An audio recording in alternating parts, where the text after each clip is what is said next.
The challenge is getting closer and closer to ending, but you know what? I'm still learning new things about this smartphone. How's it going, guys? I'm Aaron from PhoneDog.com. This is the HTC One X Plus. I'm carrying it as part of a 30-day challenge. Here is what I found out so far.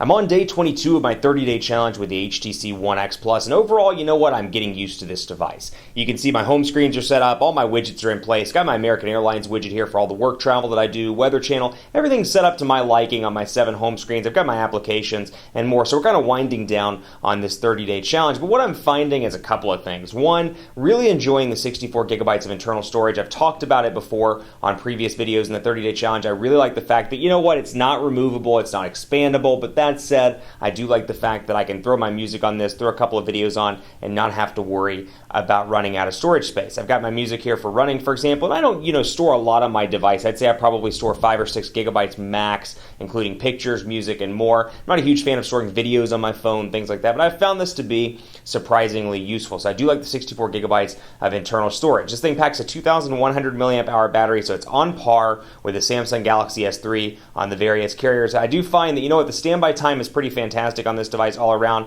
but you know what? The non-standby time, the actual use time, isn't as impressive. And you can see up here, obviously, I've had it off the charger since about 11 this morning. I charged it late this morning, and you can see at 220 with little to no use. I've been using my desk phone for most of my stuff today. You can see that the battery life has declined a little bit, and I should have my battery widget right over here, so 85%, which brings me over to one more thing. I really wish that they'd put that darn physical percentage indicator up there in the notifications bar. Otherwise, running Android 4.1 here, as you can see by the notifications bar, even though it is customizable, or customized, I should say, to HTC Sense version 4 Plus. Now, this is one of 2 devices that's running Sense 4 Plus. The HTC Droid DNA has it, but what I like about the DNA on Verizon is that it's packing 2 gigabytes of RAM, making it much faster in everyday tasks than this device. Now, this thing has a quad-core NVIDIA Tegra 3 CPU, and we've done the speed test, and it's proven to be really impressive all around in terms of the processor department, not just in terms of day-to-day use, but in terms of gaming as well. That said, what I don't like, again, in minor tasks, I do find that there's some lag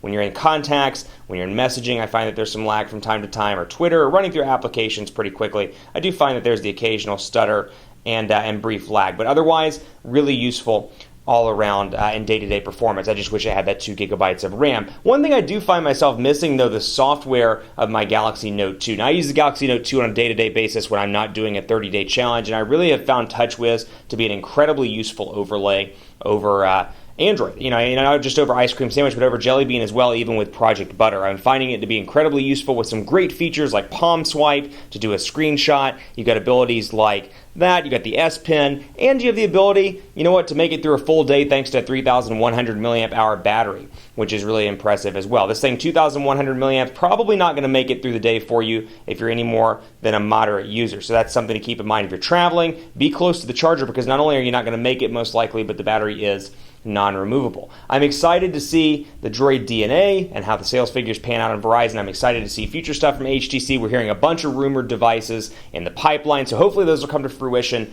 as well. Keep it locked on PhoneDog.com as I continue the final days of my 30-day challenge on the site. Let me know what you want to see in the final videos at PhoneDog_Aaron on Twitter, Facebook, Facebook.com/HiAaronBaker, and on Google Plus at gplus.to/PhoneDog. Otherwise, really enjoying all around the performance, the use, and things like the camera as well. I love that image sense chip, finding it to be incredibly useful. And you know what? It's so incredibly useful that in meetings last week, I was able to take a picture with myself and Mr. Peter Chow, the CEO of HTC. Keep it locked on PhoneDog.com for continuing coverage of my 30-day challenge of the HTC One X. And as always, we'll see you next time.